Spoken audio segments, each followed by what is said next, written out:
Hello and welcome back to Earthbeat Visions, a history of the future sound of London. And today we are finally seeing out 1993 with a look at some final transmissions and some remixes. Kiss 100 FM Transmission 5, 18th November 93.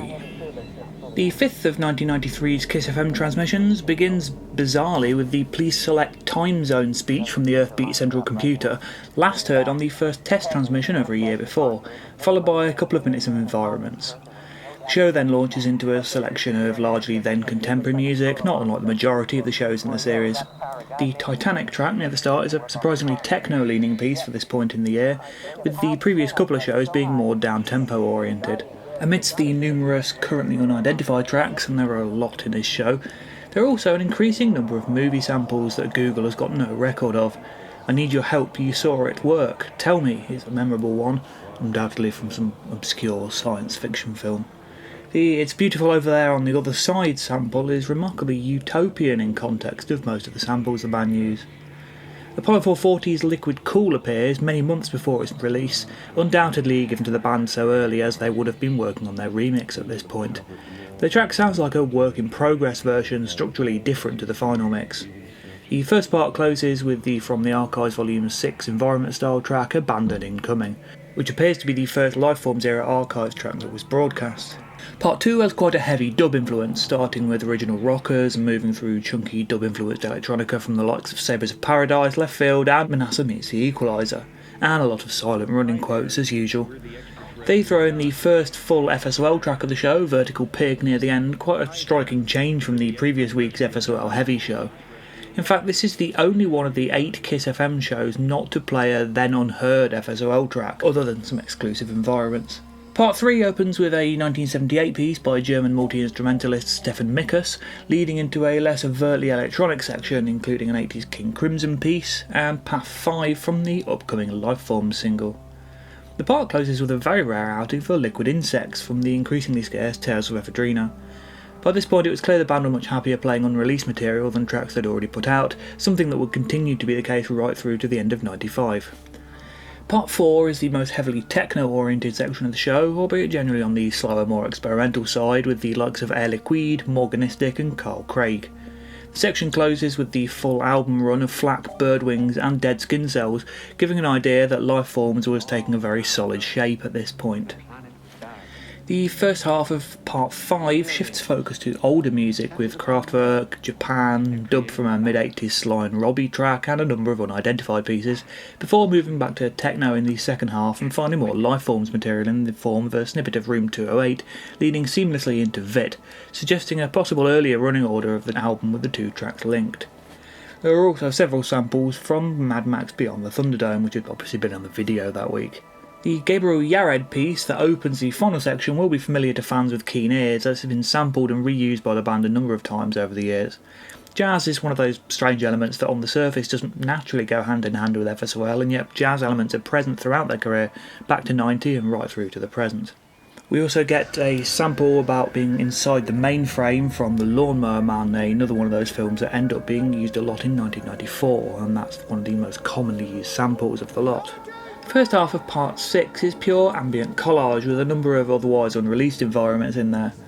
Things pick up speed for the final quarter of an hour, including a pre-release play of Chemical Beats by the Chemical Brothers, or the Dust Brothers as they were known at the time, and then it's back to environments for the final few minutes of the show. The fifth mix of '93 is a difficult one as it seems to have comparatively less to offer than many of the earlier shows. There's less FSOL material, and at this point little of it is actually new. The mixture of dance music, down-tempo electronica and older material is slightly less cohesive than the previous show. It's certainly not the first show I'd turn to when popping a Kiss transmission on. That said, it uses a lot of snippets of film dialogue that aren't heard elsewhere, and it has a number of unique environments, meaning there's still intriguing stuff to be found throughout. As always, the Podroom version from 2008 was released in 6 parts and it's no longer available, but sections are still on YouTube and Mixcloud. This is the version that forms the track list in the comments below. Kiss 100 FM Transmission 6, 25th of November 1993. And so to the last of the Kiss FM transmissions. 14 months after the first test transmission and some serious development in terms of sampling, musical style and overall approach, the series came to an end. There's an odd moment in part 1 where Jerry Negro's Love Will Make It Right appears between the spacey ambience of Florence and the White Noise's sinister sound collage, The Visitation. It's a vocal house number and it feels incredibly out of place, especially at this point in the band's career. It acts as a reminder that every time you think you've got a handle on where the band are going, they throw in a curveball to surprise you. There are a few of those in the first couple of parts of this transmission. The general feel is a mixture of 90s ambient downtempo and IDM, a signifier of where the band were at the time, and yet among their own tracks are 1991's Moscow and 92's Fuzzy Logic and Space Hippie. An alternate version of Papua New Guinea features further on. Although the movie dialogue used through the transmission still sticks to the largely familiar Apocalypse Now, Silent Running, The Lawnmower Man, Last of the Mohicans, 2001, there are a few more bits of Foley and other background sounds from films and TV used throughout the mix than ever before. A lot of them will go on to be used on albums, most notably Environments, and would recur throughout the 94 transmissions and releases. The pair explained the approach to Melody Maker in 92. "We rape and plunder," declares Garry. "No, we've got tapes recording from TV, we've got 40 DATs full of noises from the radio, tiny sections of other records, natural sounds, everything. We get musicians in as well. We don't know where half the stuff is from, but we use it intricately. From the record it sounds like you work at the speed of light. We've trained ourselves to listen to small bits of things that are good," explains the quietly spoken Dougans. "We pick up on these bits and repiece and recollage. It's a different way of working, really." This kind of stuff is strewn over and between the tracks all through the mix, and is a big part of what makes the show sound so utterly FSOL, even when other artists' tracks are playing. Part 2 starts with some of the band's contemporaries, Higher Intelligence Agency on the more IDM end of things, Transglobal Underground on the ethno end, before moving backwards to incorporate some of the band's earlier influences from the 80s and 60s. By this point, the blend of early tape music, post-punk, industrial and 90s electronica had become a bit of a trademark for the group's shows. The excerpt from Delia Derbyshire and Barry Vermonge's Colour used here is much longer than the usual black and blue and green section found regularly in the group's broadcasts. It isn't until part 3 that we get any then exclusive FSOL material. The opening environment from Vertical Pig appears around the 13-minute mark with added silent running speech, and at 19 minutes a snippet of the band's Sylvian and Fripp remix Darshana. The single of that was released just over a week later, making this the place many would have first heard the track.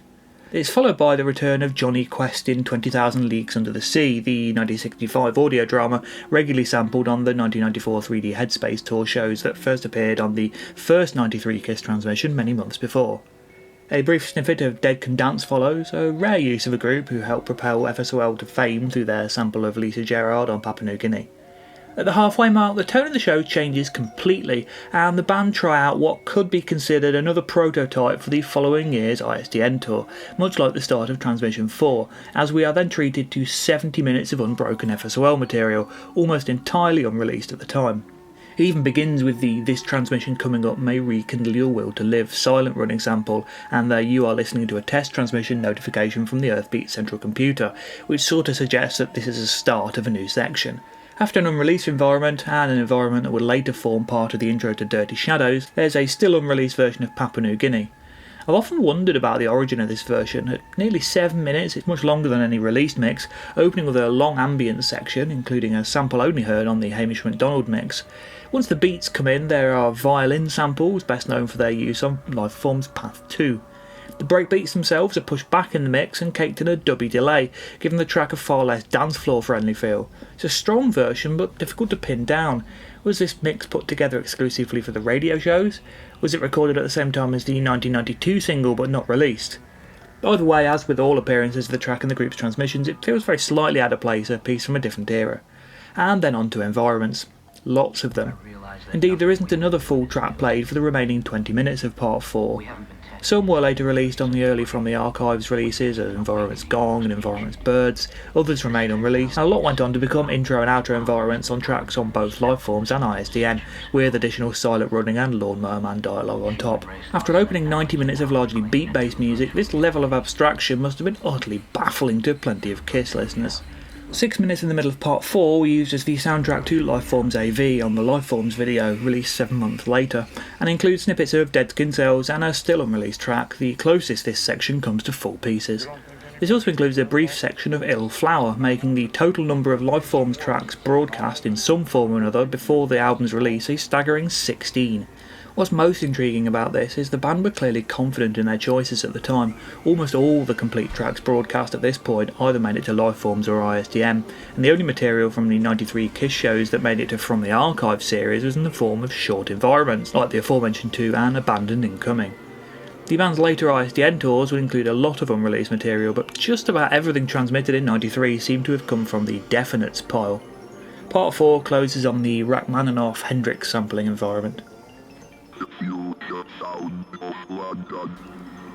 Part 5 continues in a similar vein, being entirely FSOL based. There are at least 3 full tracks here to keep casual listeners interested. Stomach Acid in its debut, Vit and Eggshell all appear between longer environmental sections. Much as the DJ mix style of the earlier parts, and indeed earlier transmissions, is enjoyable, it's the exclusive material of these parts that makes Transmission 6 my favourite of the Kiss shows. The atmosphere is sublime, and it's something I'll expand on when I get to the 3D Headspace tour soon. Many of that tour's memorable sampled moments are also present: Delia Derbyshire, Miles Davis, Klaus Schulze, Beside the Seaside, slowed down clips of 20,000 Leagues Under the Sea. At 10 minutes 30 is one of the only unreleased full tracks of 93, Slowly Falling Backwards. They even sample Even a Stop Clock Gives the Right Time Twice a Day from Paul McGanna's Marward in With Nell and I, a sample more famously used in Orbital's Planet of the Shapes, and an unusually down-to-earth movie by FSOL sampling standards. Part 6 continues with the FSOL vibe for a few minutes before closing on tracks by other artists. I'd have more to say about this were it not identical to a chunk of parts 1 and 2 of Transmission 4. Not the most auspicious way of closing the series, but undoubtedly went unnoticed in 93. Once again, the 6-part Podroom version is no longer available, but parts can be heard on YouTube and Mixcloud. Although not quite the straightforward linear move from techno to ambient that one might expect of the Kiss shows, there's a definite shift, especially from the test transmissions to the November 93 broadcasts. By the time of this final show, there was a huge emphasis on the band's own work, with far less music by other artists in the mix. Over the rest of the 90s, Bryan and Garry would only record 3 more DJ mixes, with their remaining transmissions focused almost entirely on their own music.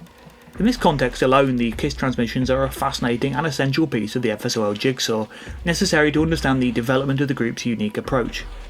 At the same time, I'm not sad they're over. They were created to be heard on late night radio, not to be concentrated on hour after hour in a short space of time. Superb as these mixes are, I'm somewhat worn out by them. And of course, the band's best is still yet to come.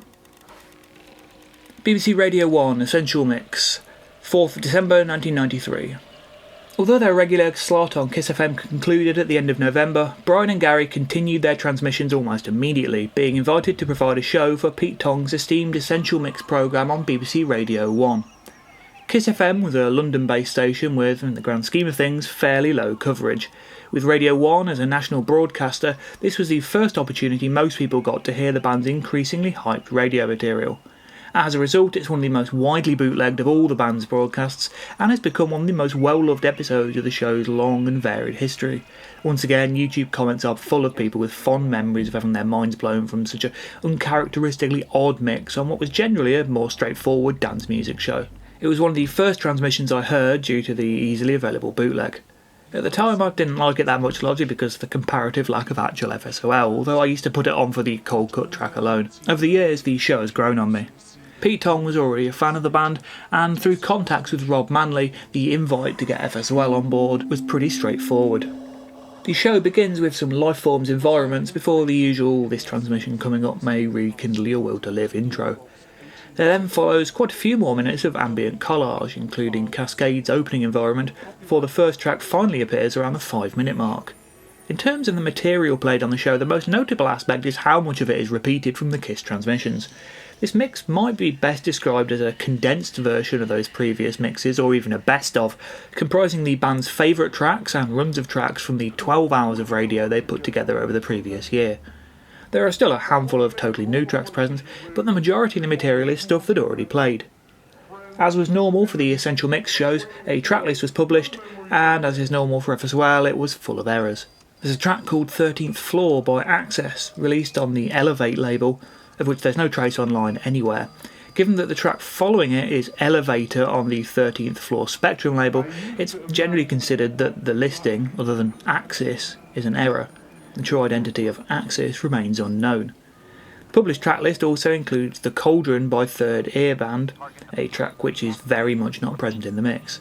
And of course several tracks were missed off the published version. Interestingly, all the environments were listed simply as amorphous androgynous environments, the first suggestion that environments would actually be an album, and all the various unreleased ambient collages were set aside as tracks by their semi-obscure alias.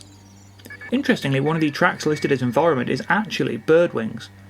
Still, the presence of a published tracklist has led to us having one of the most complete and accurate tracklists of any FSOL transmission, with only one unknown track, a sinister sounding synth piece in part 3. We get dialogue from Black Rainbow, one of a couple of new movie sources for samples in the mix. Otherwise, the usual suspects, Silent Running, Apocalypse Now, Last of the Mohicans, 2001, Guyver, 20,000 Leagues Under the Sea, make up the bulk of the spoken samples. In terms of Future Sound of London material, a handful of then unreleased Lifeforms tracks are present in the mix, including Cerebral, Vit, Birdwings, Room 208, a rare outing for Lifeforms itself. Mountain Go also features, as does unusually Cascade's short form in its only known transmission appearance. Among the previously unplayed tracks are two by Tangerine Dream, one of Bryan's formative musical influences, surprisingly underrepresented in the band's mixes, and a remix of a track by future Amorphous Androgynous collaborator Paul Weller. Another memorable inclusion is Irresistible Force's remix of Autumn Leaves by Cold Cut. I've seen it suggested more than once that this particular broadcast helped lead to the popularity of that remix. Although not quite as atmospheric as the very best bits of the Kiss mixes, and eschewing some of those shows' more left-field tracks, notably the 60s tape music and 80s post-punk, the 93 Essential Mix is actually a very good summary of the era, and at only 2 hours, probably a better starting point for casual fans than the somewhat heavy-going Kiss FM shows. In its own right, it was a key moment in the group's continuing rise in fortunes, as the point where their broadcast system got its largest audience to date. If 1993 had started well, it ended on a high. The structure of the Podroom version was slightly odd, with two 30-minute sections surrounding a 60-minute block, quite possibly how it was initially conceived before being stitched together as one show to send to Radio 1.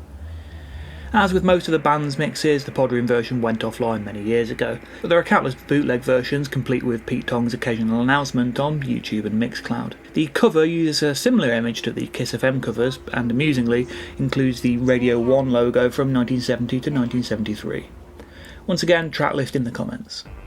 1993 remixes. 93 is pretty much the year where FSOL's reputation as legendary remixers comes from. Signing to Virgin gave the band increased exposure and no doubt higher fees, as well as connections to other artists on the label. Indeed, 2 of the 4 remixes released in 93 were from Virgin artists and partially commissioned by Rob Manley. The 93 remixes redefined their approach, epic tracks that transformed the originals largely beyond recognition. Bryan Ferry, I Put a Spell on You, Yage mix. The Bryan Ferry remixes feel very transitional. Stylistically, they match the stripped-back techno of much of Tales of Ephedrina, while being accredited to Yage, an alias more often used as an engineering credit than an actual artist. Both tracks are dark, brooding numbers that keep the chords of the original and apply them to an ambient techno format that feels a long way from Ferry's modus operandi of 93. Led by a squelchy 808 line and a straightforward 4 to the floor beat, along with a conga loop, the track also features what could be considered typically FSOL samples by this point, various squiggly noises and unidentifiable sounds sprinkled over the track. Garry's description of the production process is unfavourable to the original. With the Bryan Ferry track, all of the sounds were bad apart from some overspill which came from his headphones onto his vocal track. We started basically with that sound and built a track around it. This certainly isn't entirely true of the 5-minute Yage mix, as there's a loop of wordless voice samples that plays throughout much of the track. That said, listening to the original, not something I'd recommend, Ferry was well past his prime at this point, it's hard to hear much that made it through to the remix, although there's some very quiet descending distorted melody, a synth or guitar, that might also have been used. The remix is a decent track, but the alternative longer version is far superior. Bryan Ferry, I Put a Spell on You, Yage mix long version. While the Yage mix is a decent slice of brooding ambient techno, this long version is by far the superior of the two. Although the differences aren't all that large, there are 2 main improvements. Firstly, the removal of the slightly jarring vocal samples, leaving only one recognisable melody from the original, and secondly the scope, with the track running to an epic 10 minutes, the second longest track Bryan and Garry had released at this point. Doubling the track's runtime gives the pair a chance to really explore the sinister atmosphere of the piece, something most of their better known remixes would become famous for, and the lack of Ferry's voice means it feels more authentically FSOL. The straightforward stripped back techno beat still roots it to the late 92, early 93 Tales of Ephedrina period, but it could very easily pass for a Dougans Cobain original. Indeed, given their usual liberal use of sampling, it's probably more of a Dougans Cobain original than many FSOL tracks actually are. Certainly in the terms of the classic FSOL sound, it's by far the best of their remixes to this point. Curve Rising Headspace mix. I think it'd be fair to say this is the point where FSOL's run of legendary remixes really begins though. At the point this mix was commissioned, they would still have been largely known for Papua New Guinea, so it's intriguing to wonder what Curve and Anxious Records made of this track when it was delivered to them. Put simply, Rising Headspace Mix is classic Lifeforms era FSOL, a huge moving slice of down-tempo ambient music. As with most of their Virgin era remixes, it's an epic running to nearly 10 minutes. After a long ambient intro, a sample of Tony Halliday's vocal comes through, much in the fashion of the vocal samples on so many FSOL originals, and leads into an indescribable rhythm track. I've no idea what is being sampled to make the drums, but it always makes me think of something huge and organic. Halliday's vocals are joined by a gorgeous synth pad and later guitar samples from the original track. The original track, by the way, is called Unreadable Communication, not Rising. Typical FSOL obtuseness? Possibly, although Bryan doesn't recall the band naming it that. Unusually, the original doesn't appear on the original Blacker 3 Tracker EP, but on the album Cuckoo from the same year, while the remix appears on the Blacker 3 Tracker 2 EP. Where many producers would be tempted to take the track to an epic climax, Bryan and Garry instead drop almost everything out for a gorgeous synth outro. Rising Headspace Mix is a momentous track and the first of the band's remixes that could fit very comfortably on one of their Virgin albums. David Sylvian and Robert Fripp, Darshana, reconstructed by the future sound of London. Tastes vary, but there are always a handful of tracks in a group's catalogue that are routinely held up as highlights. Darshana definitely has to be one of the future sound of London's. A 10-minute behemoth, layering Fripp's guitar into a wall of shimmering sound and chopping into shards of icy emotion, combined with layers of propulsive acoustic percussion and punchy drum machines, finished off with atmospheric arpeggios. After 10 incredible minutes, the piece eventually fades out into the same environment that opens Among Myselves. Bryan and Garry's original pieces are often surprisingly short. With environments removed, the majority of their album tracks run between 3 or 5 minutes. In contrast, their Virgin era remix work always heads into epic territories, and none more so than Darshana. Something can be said of the quality of the work in that it's one of the very few remixes to appear in one of the group's radio transmissions, being broadcast on Kiss FM. Remix albums were fairly commonplace in the 90s, and while contemporaries like Global Communication and The Orb deservedly released their own collections, an FSOL volume was sadly never forthcoming. A collection of their 7 Virgin-era epics, possibly tied together with some new environments, would be an album of similar quality to their studio records. Instead, a masterpiece like Darshana is one of their lesser-known works, albeit boosted somewhat by an appearance on the Virgin compilation A Brief History of Ambient Volume 3, The Music of Changes. Making the remix, the pair struggled to find the right sounds, as Garry told Radioactive in '94. With David Sylvian, it was in fact difficult to get anything from him that was useful. We pitched him down, we pieced syllables together and still couldn't get anything, but Fripp's guitar work was absolutely amazing and we could layer that. And it wasn't just Darshana itself that provided source material. And Robert Fripp, we asked for the whole album of sound because no one track was good enough in terms of its sound source, and we just recollaged all the sounds from the album into a new track. This goes some way to explaining why it's called Darshana rather than just Darshan the Road to Graceland, the Future Sound of London remix or something. It also explains the fact that Bryan and Garry received a co-writing credit for the track itself, a generally unusual approach for remixing. In more recent years, Cobain has expressed regret at not being able to include Sylvian's distinctive vocals in the remix, although Bryan is still very proud of the track. General fan opinion of the track is so high that Garry needn't worry. Darshana is undoubtedly an incredible piece of music. If I've mentioned it's one of my all-time favourite tracks. The Shamen Reiteration FSOL Mix, also known as Reiteration FSOL Re-Evolution Mix. Okay, straight out the gate, I fucking hate Terence McKenna. Even if I really agreed with everything he said, his nasal voice just really makes me want to hit something. He sounds really smug and makes everything he appears on very difficult for me to listen to. That makes Reiteration FSOL Mix one of my least listened to FSOL tracks. McKenna's drawl is all over it, making it just unlistenable for me. Which is a shame as the music is excellent. Bryan and Garry cut various synths from the original, called Re-Evolution, retitling of remixes being an FSOL convention at this point, and added in a lot of their own samples, resulting in a track that runs quite close to the abstract environments heard on the band's 93 and 94 transmissions. At the 5-minute point, McKenna fucks off and things get more traditionally musical, as a gentle tabla rhythm and synth pads come to the fore. This last 4-minute section is captivating, sounding, as with the Curve and Sylvian Fripp remixes, like a Lost Lifeforms era track.